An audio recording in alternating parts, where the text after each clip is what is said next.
Ladies and gentlemen, good day and welcome to Adani Wilmar Limited earnings conference call for Q1 FY2024 hosted by ICICI Securities Limited.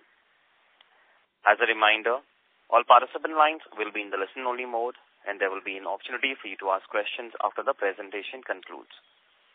Should you need assistance during this conference call, please signal an operator by pressing star then 0 on your touchtone phone. Please note that this conference is being recorded. I now hand the conference over to Mr. Karan Bhuwania from ICICI Securities. Thank you and over to you, sir. Hi, good afternoon everyone.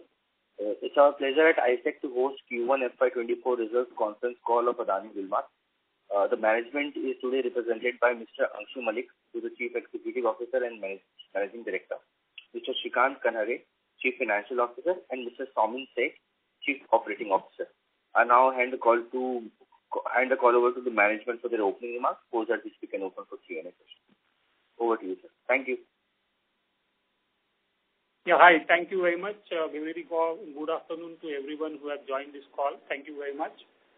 As a ritual, what we will do is we'll take you through a presentation, very brief presentation, and then we'll open the floor for a question and answers.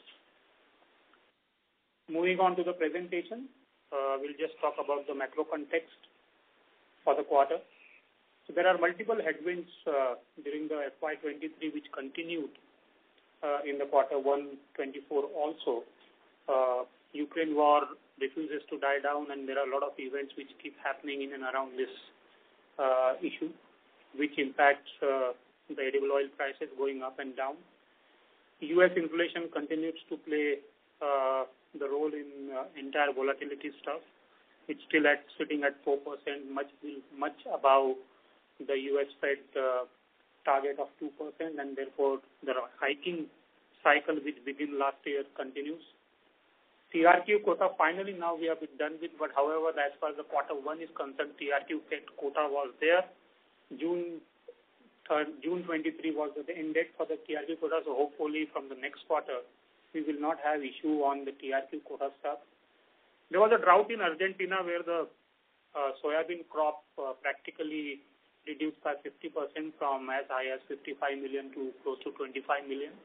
Luckily, it got compensated with a good crop in Brazil. Wheat and rice export ban, and there are a lot of countermeasures which Indian government took to ensure the food security for India.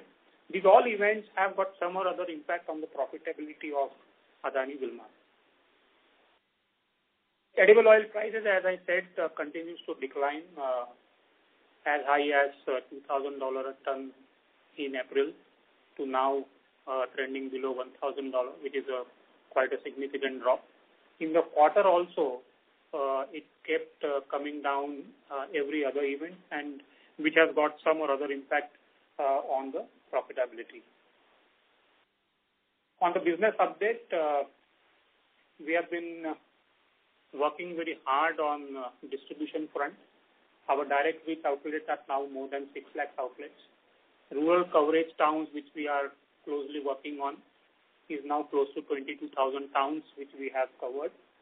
Last quarter, this number was close to 14,000 towns. So in this particular quarter, we have added 6,000 to 7,000 towns. Rural saliency now is little more than what we used to see earlier. From 30% is now going up to 31%. So direct reach outlet, if you look at from FY20 to quarter 1/24, it's quite 2x kind of jump in terms of direct reach outlet, and we are closely working on ensuring that how can we take this direct reach from presently little more than 600,000 outlets to 1 million outlets. Rural coverage town, if you compare from FY20 to Q1/24, it's more than 6x improvement. On market share, we maintained our leadership in edible oil with 19.5% market share, with a follower sitting quite below us at 13.8%, and the rest of the competitors are at within the range of 5 to 6% of market share. Wheat flour will remain number 2 player in the country with a market share now of 5% from 4.9% to 5%, which is a gain of 10 basis points in a year's time. Rice, our market share went down for the Fortune from 7.9 to 5.9. This is something which is a cause of concern for us, and we are working very closely to see that in which markets is this impact which have come to us. I think as we go forward, we will have a definitive plan to ensure that we go back to the level of the market share which used to have a year back.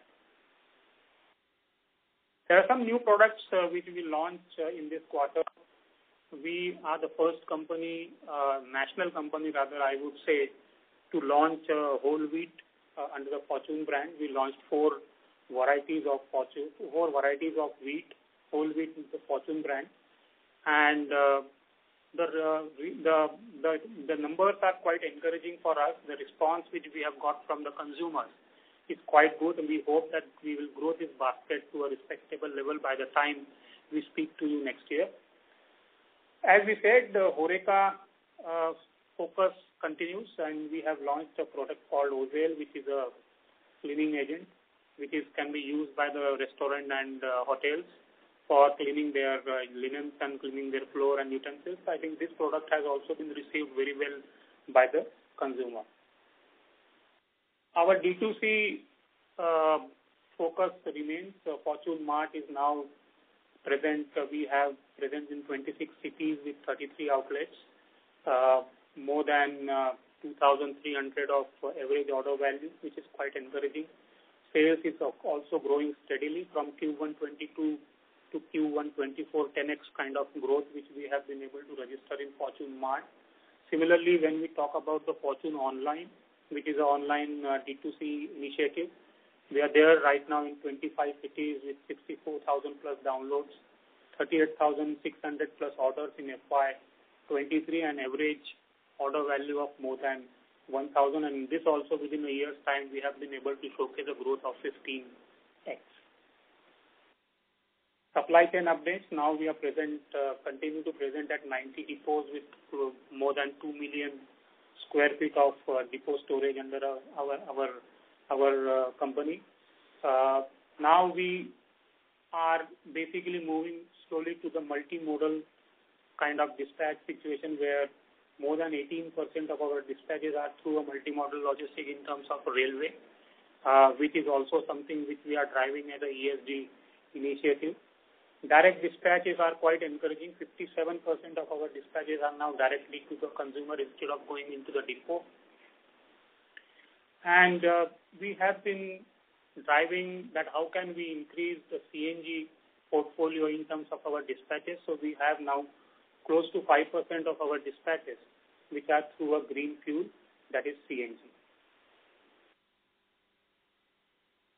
We have launched a new Kohinoor campaign for a benefit of all those who have joined the call.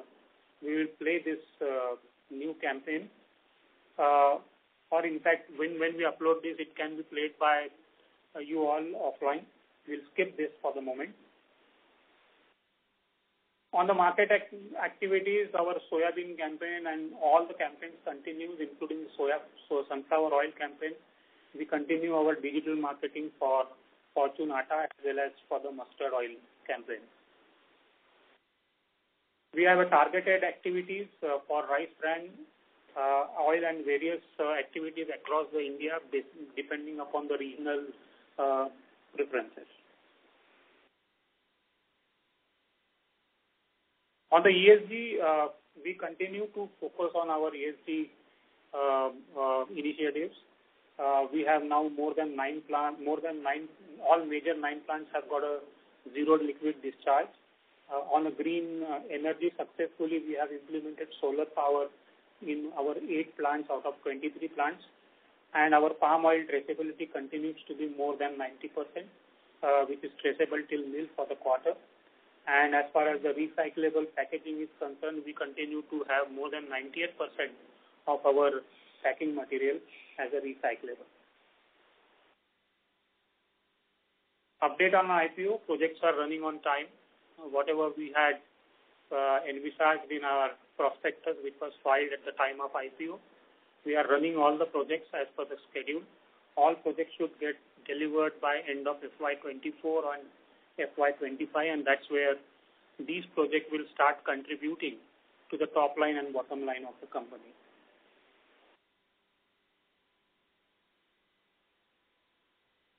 Coming to the result highlights, the edible oil, food FMCG and industry essential, our pie of food is steadily increasing. In terms of volume, in fact, it is now reached to the level of 18%. In terms of value, it is 16% of overall revenue, whereas 59% is been contributed by edible oil. As far as the numbers are concerned, which is what everybody is interested to understand, our revenue went down by 12%. It is basically a function of edible oil, steep decline in the edible oil prices. And in our business, as we said earlier also, our revenues are impacted due to inflationary pressure. So that's the reason why the revenues went down, in spite of the fact that we have been able to showcase a very encouraging volume growth of 25%, and for any food FMCG, growth of 25% on volume is quite significant, and we are very happy to say that all our segments, whether it is a food, whether it is oil, and whether it is the industry, have been able to showcase a good growth in this quarter. The gross profit or gross margin, which we say has gone down by 21%. So in absolute terms, the gross margin has gone down by close to 300 crore rupees. This basically happened due to basically high price inventory which was there in our hand due to the falling edible oil prices. And besides that, the major reason was the disalignment of hedge with the physical market in India. So all our hedges which we have done on the exchanges didn't move in tandem with the physical market in India. So the vice versa gain and loss, which ideally has to happen between the hedge and physical market, which didn't happen in this quarter. So one-time phenomena which we feel, because market, we have never seen such kind of phenomena earlier. We hope that as we go forward, this should not be the case in quarter 2 and quarter 3. Similarly, when you look at an EBITDA, PBT and PAT, they have been in tandem with what we have been not able to showcase in the gross margin. So we have a gross margin degrew by 300 crore, and that's so similar amount we can see in EBITDA, PBT and PAT. So whatever has been lost at a gross margin level has been flow down to the PBT and PAT. On standalone, numbers looks little better. We have less loss as compared to the consolidated, because unfortunately in this quarter, besides AWL, our subsidiaries and joint ventures also posted loss, more or less because of the similar reasons which we faced in the quarter 1. On segment, as I said, the entire loss and not so good performance is on account of edible oil. Food kept growing. I think when you look at the segment results of the food, it is steadily growing, steadily improving the volumes, and also steadily improving its profit. So food profits went up from 10 crore in FY23, quarter 1 23 to 38 crores, which is quite encouraging. And as we go forward, I think this should keep improving. As far as the edible oil is concerned, as I said earlier also, it's more to do with the disalignment of hedges and the high price inventory which was in our hand, which should be seen as a one-time event for us. And as we go forward, we should be able to post better numbers from here. So this slide, I think I have already explained, inventory loss and disalignment in the hedges. Besides that, there was a slight disadvantageous position continued for us in the case of TRQ, which now is no more. I think TRQ quota was abolished after the June 23. On the outlook, I think we are quite bullish on the trends which we have been able to showcase in the quarter 1, and therefore, given that the edible oil prices have already cooled off in a level in below $1,000 a ton, and the festive season is on our head, I think from here demand should be very good. Industry is also showing the similar trends. Edible oil has gone up by 5% in terms of industry. Similarly, wheat flour industry has grown by 12%. Basmati rice has grown by 9%. So these all are indications that what we can expect in quarter two in terms of volume as well as revenue. So this is all from my side, a very brief presentation which I gave. Now I request the moderator to open the floor for question and answer. We would be happy to take on the questions. Thank you very much. We will now begin the question and answer session. Anyone who wishes to ask a question may press star and 1 on their touchtone telephone. If you wish to remove yourself from the question queue, you may press star and 2. Participants are requested to use handsets while asking a question. Ladies and gentlemen, we will wait for a moment while the question queue assembles. Participants, you may press star and 1 to ask a question. The first question is from the line of Abneesh Roy from Nuvama Institutional Equities. Please go ahead. Yeah, thanks. My first question is on normal margins. When do you see your this very high inflation and then very high deflation? When do you see that kind of normal margins coming back? Do you see that happening in H2 or still it will be somewhere in between, say Q1 and the normal margins? See, as I said, the edible oil prices have now been stabilized, but Abneesh, the problem is the geopolitical events are still continuing in a sense. This Ukraine war, for example. Now this Black Sea corridor was closed. Earlier it was open for food grain. Now this kind of event keeps coming and going, which has got an impact on the edible oil prices. But having said that, I think what we saw in quarter one is very, very unusual, that the exchanges moved in a different tandem than the physical markets in India. This ideally should not be the case as we move forward in quarter two and quarter three. Having said that, today sitting at this point of time, you can't actually forecast anything because today the world has become so dynamic that you never know what is going to happen tomorrow. But this disalignment kind of things, I think, should get resolved as we go in quarter two and further in quarter three. So, few follow-up questions there. So, of course, you are the largest player here with 19.5% market share. A lot of regional players who have even wafer thin margin. So, if you are making a 1% EBITDA margin for the full quarter, what would be your sense of margins which local players are making? I understand for every player, the inventory levels will be different. But you are the expert in terms of the inventory, commodity understanding, much higher sourcing advantage, etc. So would regional players also would have actually made losses given you have made 1% EBITDA margin? See, Abneesh, we won't be able to comment on what the regional players or other players might have been able to do as far as the margin front is concerned. But having said that, our case is quite different given the fact that the volume and the scale at which we operate, and therefore everything which we do is quite big as compared to any regional player. Having said that, whatever difficulties we have faced in the quarter in terms of disalignment of hedges, if other player is also held this position, he would have also faced a similar situation. That is what I can confirm. Having said that, I can't comment on what kind of numbers which they would be able to showcase. Right. My last question is on the rebranding initiative for Kohinoor. I have seen the advertisement also. So I wanted to understand, before you actually bought this business, you had the basmati rice under your own brands also. So where is the market share, combined market share? And in terms of synergy benefits, how much has already panned out? And where do you see this combined market share over a 3-year time frame? See, on Kohinoor, I think the new advertisement has come after almost 4 or 5 years.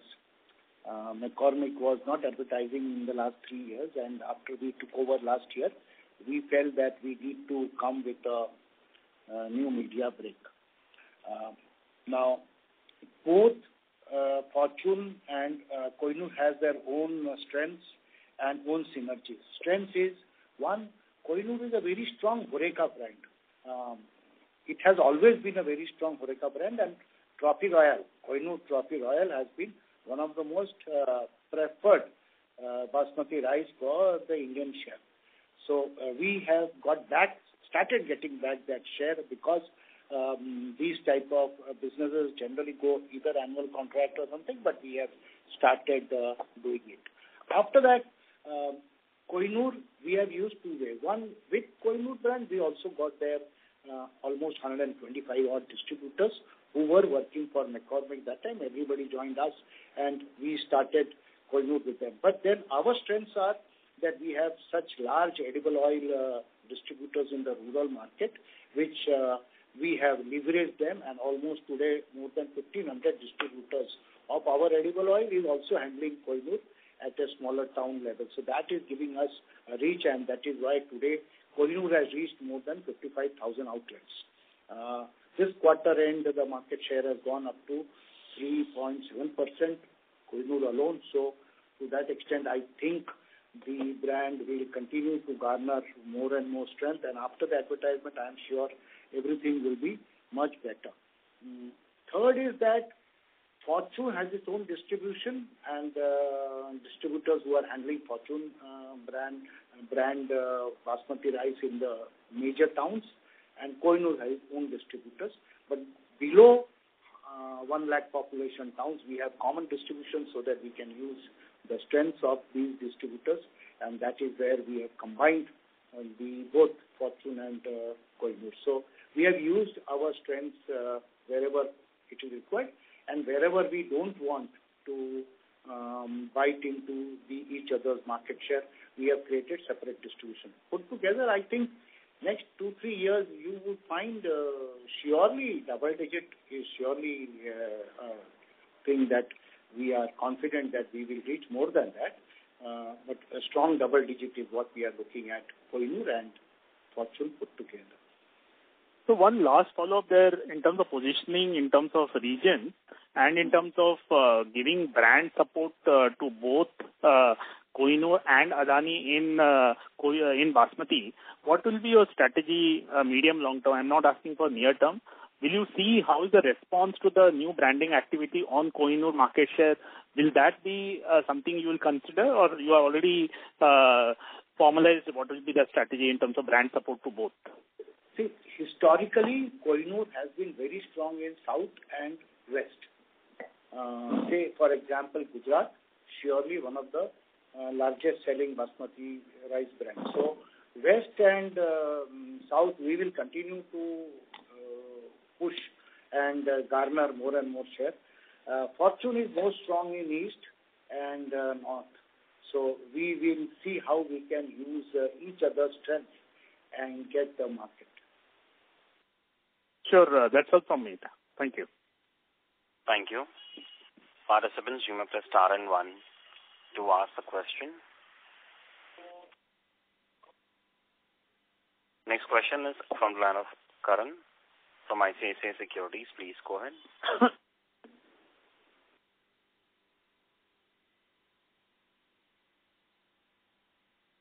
Yeah, hi sir. Thank you for taking my question. Yeah. So, firstly, on competitive intensity, so we saw the market leader HUL highlighting that some regional players, as I said, inflation has receded off. A lot of regional players are coming up and they're growing faster than, national players, right? So any trend as you've seen is the competitive intensity from the regional players or smaller players has increased, and we have gained a decent amount of market share for the last couple of years, right? So do we see any risk to those market share gains, given that some regional players and smaller players will come back? See, each of the products I will address it separately. On edible oil, we have seen regional players, particularly in sunflower oil. Each of the state of South has a brand. But at the national level, there isn't any new competition coming up. Local players continue wherever they can manage the business well, but slowly, with such type of price fluctuations and hedging issues and all that, it's not easy for a smaller player to continue profitably. That is one. So the pressures are always there.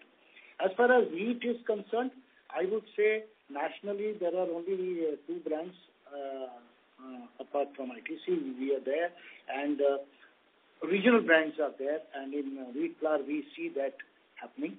But because of the strengthening in the wheat prices, we have seen last year also and we are seeing now also, slowly the regional players are under pressure because they are not able to buy wheat and then process it and sell profitably. Third is in rice, basmati rice. I don't see any other new local brand coming up because it's an all-India business that you have to do. And sitting in one part of the country, I don't think all-India rice can be sold like that. So 3 good brands in the nation, I think that is what will continue. So just to follow up on that, you're saying that a lot of regional players are facing some issues because of the price fluctuation could lead to some losses. So are there any opportunities that you're seeing, for acquiring any particular brand or any particular facility? If you see any opportunity, if you can comment on that.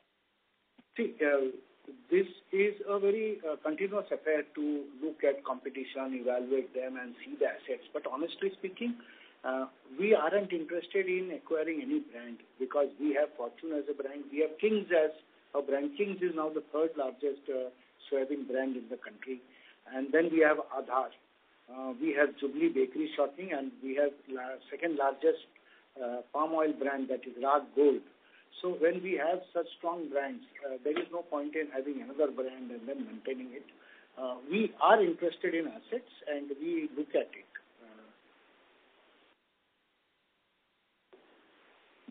Okay. Thank you, sir. Secondly, if you can comment about the growth difference between urban and rural, how is the recovery of the rural market happening, and does urban continue to be as strong as it was for last few quarters? If you could comment on the growth of this. JD, क्या बोल रहा है? On AWL, in AWL, what we do is that 1 lakh and above towns are called urban, and less than 1 lakh is rural, because every company has their own definition of rural and urban. If you take this, hello. Yes, I can hear you. Please continue. Should I go ahead? Yes. So in between urban and rural, our edible oil 70% business comes from urban towns and 30% comes from rural. In case of food, branded food, staples food, it is around 31%. But last 1 quarter, we have seen, because of the edible oil prices coming down, the rural markets have started getting into the brands, and we have seen 1% increase. So overall, now it is 31% rural and 69% urban in case of edible oil. So clearly, there is some extra growth that we see in rural market. Bigger growth we expect in next 2 quarters after the monsoon sets in and good crop comes, hopefully so. Then October onwards, I feel that rural market should start doing better. Thank you, sir. Thank you. I'll come back in the queue if you have any further questions. Thank you. Participants, you may press star and 1 to ask a question. The next question is from the line of Latika Chopra from JP Morgan & Chase. Please go ahead. Hi. Thank you for the opportunity. Latika, your voice is breaking. Yeah. May I request to come in a higher reception? Is it better? Still breaking. Let me try again. Is it better now? Yes. Okay, so the first question was, is it possible for you to quantify the impact on profitability due to these hedge losses? And is it right to assume that these are basically sitting in your COGS line? Yeah, so Latika, that is what I explained. The basic impact on profitability for this quarter is on account of 2 reasons. One is, of course, the high price inventory in a falling commodity market, and other is the disalignment in the hedges, where the hedges, where the exchanges went up on one side, whereas the physical market didn't move in the tandem with the exchange. Now, put together both these, impact is the basic impact on the P&L. The rest, all the parameters of business have performed the way they should be, whether it is a cost, whether it is anything, whether it is a yield. So these two basic reasons put together actually costed on the gross margin itself, which is, if you look at our gross margin, absolute drop is close to 300 crores. So both put together, these two reasons is 300, and this, whatever we lost on gross margin is actually reflective in our EBITDA as well as our PBT.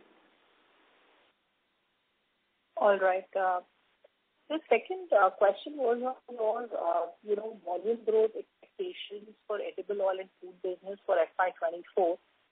The first quarter, 25% volume growth plus for edible oil. It seems the base will also start coming up in coming quarters. So is it right to assume that growth rates will normalize to low double-digit levels in the upcoming quarters? Yes, Latika, you are right. The last year, first quarter, because of the very high prices, the volumes were low. Going forward, I don't think this kind of strong double digits will remain. However, let me tell you, India imported almost 22% more oil during the period November to June this year versus last year. That's an indication that India has started consuming more because of the lower prices. Now, if this is true, then I'm sure that by end of the year, if not 25%, but at least in the range of around 12 to 15% should be an average India growth story as well as ours. I think so.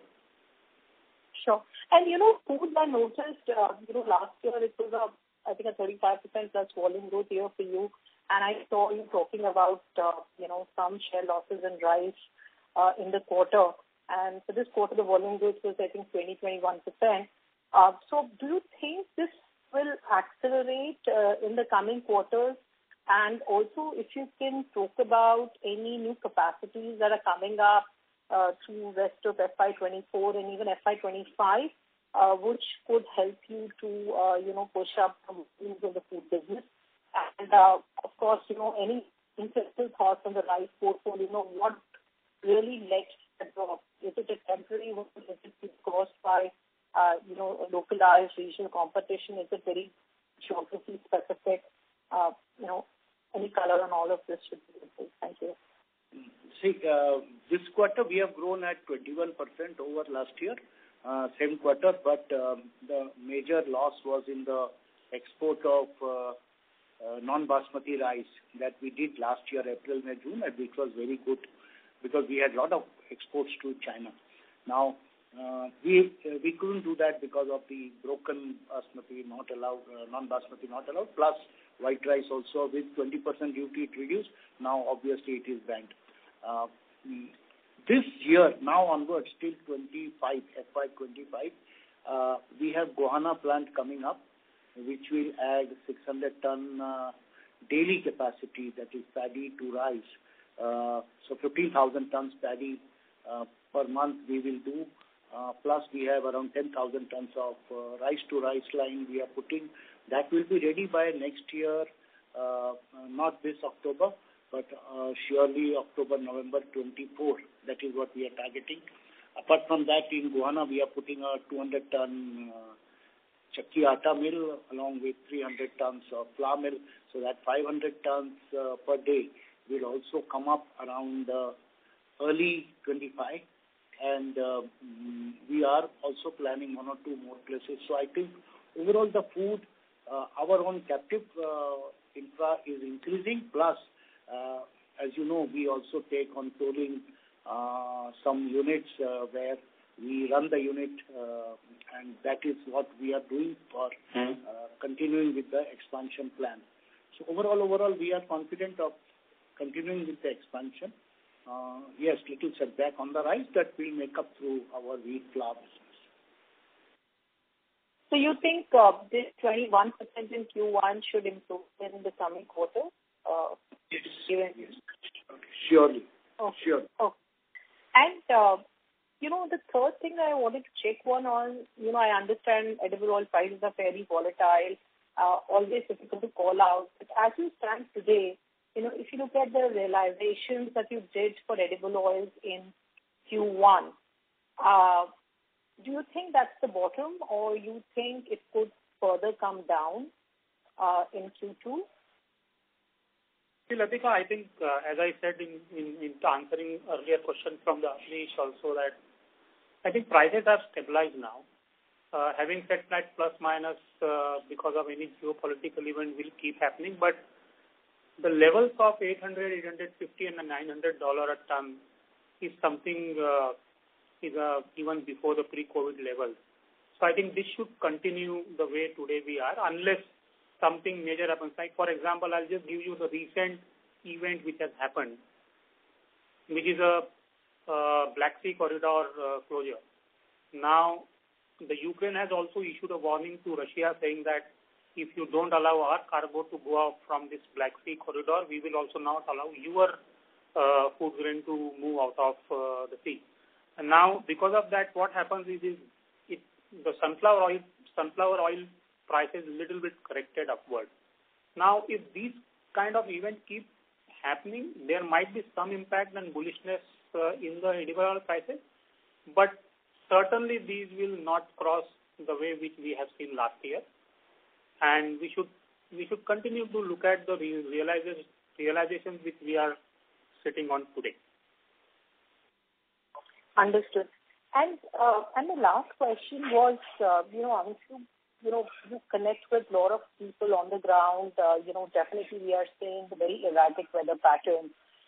Any initial thoughts on, food inflation, paddy sowing, your pricing in the market that you're getting? How are you feeling overall about commodity price inflation, in the country? We'll have to take individually. I think sugar and oil is surely comfortable. These prices are comfortable, and this will continue. If this continues like this, then there is nothing to worry. The issue is on wheat and rice. Pulses also, I would say most of the pulses are okay except the tuar. But tuar also maybe some restriction might be put. Already it is there to control the prices, but still it is 100 plus, now 100 rupees plus. As far as wheat and rice is concerned, this government also would like to keep the prices stable, and that kind of pressure will be there on the manufacturers also to see how we can keep the prices as low as possible. The inflation pressure is there. Surely it will be there, and we can see that happening. Only good part is from the entire basket, edible oil has always been the costliest of the product. So if edible oil is under control, then possibly a rupee, 2 rupees more on wheat flour, consumers can afford. So they can do it because the bigger basket is the edible oil in terms of value as a percentage of total household staples purchase. Understood. Thank you so much. Thank you. Participants, you may press star and 1 to ask a question. Next question is from the line of Vishal from Yes Securities. Please go ahead. Yeah, thank you. Just one question. I actually wanted to understand in edible oils. Vishal, may I unmute your line from your side and go ahead with your question, please? Hello, am I audible?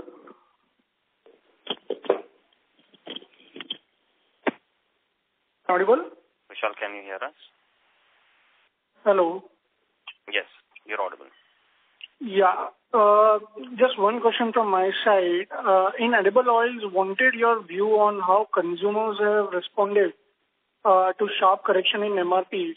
So are they buying in bigger quantities or are they limiting their purchase, hoping for further correction or stabilize their MRPs? Good question.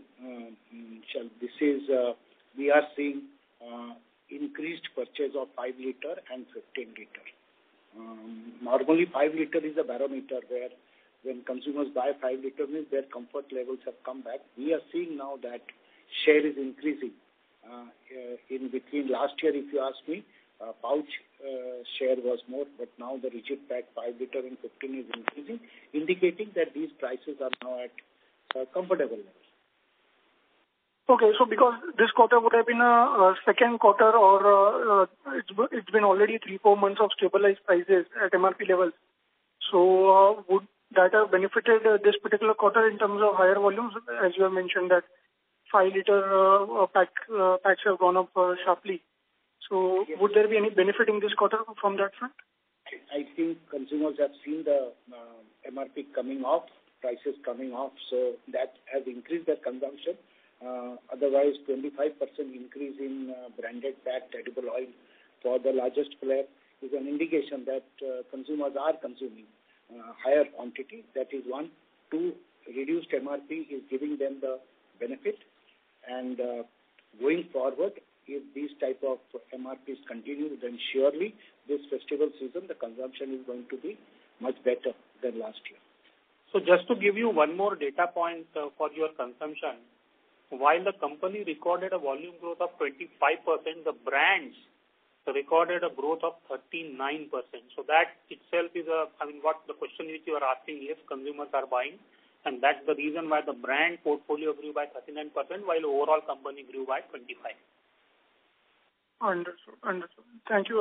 That's very helpful, and best of luck for the coming quarters. Thank you. Thank you. Participants, you may press star and 1 to ask a question. Next question is from the line of Kuldeep Gangwar from ASK Investment Managers. Please go ahead. Sir, thanks for taking my question, and pardon if you have already responded this thing in earlier questionnaire. Sir, like you mentioned, high cost inventory and the cost of aging combined had a close to 300 crore impact on the gross profit. So is it fair to assume that if the prices remain stable where they are, edible oil, and these issues do not play out in future, so 3% plus operating margin or EBITDA margin for next 9 months, it's a reasonable expectation or on higher side? No, it should be a reasonable expectation, because if this kind of disalignment doesn't happen in future, our business as usual, which gives you EBITDA margins of anywhere between 3,600 to 4,000 rupees a ton, should continue. We won't be able to tell you whether it will be 3% or 4%, because EBITDA as a percentage to revenue will depend upon what kind of inflationary pressure there on the revenue. But if such kind of disalignment between hedge and the physical market doesn't continue, then it's fair to assume that EBITDA range of 3,500 to 4,000 rupees a ton should be achievable. Yeah, so that's the reason I assume the prices remain stable. So no inflation. Okay. Yes. And the second part, in FMCG part, what should be the volume growth expectation or sales growth expectation and margin profile for the rest of the 9 months? So FMCG means you mean to say food and FMCG? Excluding the edible oil part. Yeah, so food FMCG you are saying. So food FMCG, as Mr. Malik said in our earlier question, answer to earlier question, that this year, in this quarter we were able to post 21-22% of the growth. But as we go forward, and since the consumption is picking up and demand is picking up, ideally it should be in a range of anywhere between not high, but close to 30%. 30% revenue growth, you're saying, right? No, so I will talk only revenue and volume more or less. In food, we have seen prices go up, particularly rice, and so 25-30% in volume also can be like that in revenue. Should not be a big difficulty. Okay. And last bit, interest cost has risen because, say, benchmark rate has also increased. So if interest remain where they are, so this should be the new normal going forward? Yeah, this should be the new normal. Fortunately, what has happened is that while interest benchmark has gone up, but the edible oil prices fell, so therefore the working capital volume has come down, so which has compensated to some extent the high benchmark interest, and therefore when you look at an absolute, the interest cost what you look today is something which should continue for coming quarters. Sure, sir. Thank you. Thanks a lot. Thank you. Participants, you may press star and 1 to ask a question.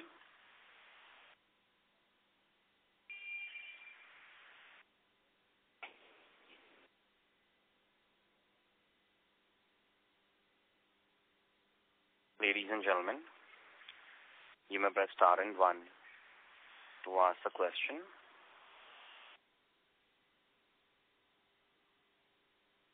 Next follow-up question is from the line of Karan Bhuwania from ICICI Securities. Please go ahead. Just one follow-up question in terms of direct reach. So we have seen a significant increase in your direct reach as we compare to FY20, and the rural coverage town has also increased. So what are the benefits that we expect out of these increased direct reach? Do we see a significant improvement in throughput per outlet? And if you could quantify what that increase is? See, one of the one of the output of this increased reach and increased rural distribution has been the very high growth in the packed edible oil. Now, this is not necessarily only because the edible oil prices have come down, so the consumption has increased. Our reach has surely increased. Today, we have gone into direct reach of 600,000 outlets. So earlier it was in the range of around 5.5, 5.6. So that 30,000-40,000 outlets added in this quarter, more than 7,000-8,000 towns, rural towns added this quarter. Then we added some more depots. So all this put together, has pushed our distribution much better. Direct dispatches have increased 57% almost. So that has helped us to reach the direct consumer and pass him the freight benefit to make him much more competitive. Like that, we have been trying to push the sales. All this put together, that is the distribution efforts, have surely yielded results. And a follow-up on that, would this direct reach actually benefit your food and FMCG business because we'll be able to place the new product launches and multiple product launches that you're doing in food and FMCG through this direct reach?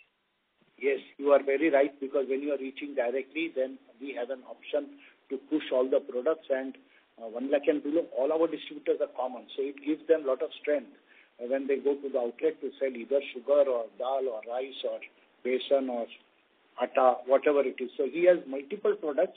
A retailer generally wants at least 1 or 2 more products. So surely the reach helps in direct penetration. And we have seen that in Kohinoor, where from 35,000 outlets, we are now at around 50,000 outlets, 55,000 outlets.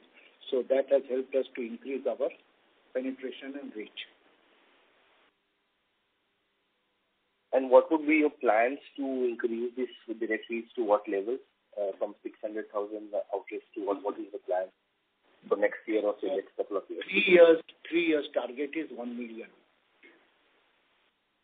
So we are year by year we will increase the number of outlets. So it will take at least 3 years minimum. Perfect. Thank you, sir. Thank you. As there are no further questions, I will now hand the conference over to the management for closing comments. Yeah, thank you very much, everyone, for joining this call, and we do invite you to all our conference call going forward. Thanks for tracking our company, and we are hopeful that we should be able to do better as we move forward. Thanks. Thank you, everyone. Thank you, everyone. Thank you very much. On behalf of ICICI Securities Limited, that concludes this conference. Thank you for joining us. You may now disconnect your lines. Thank you.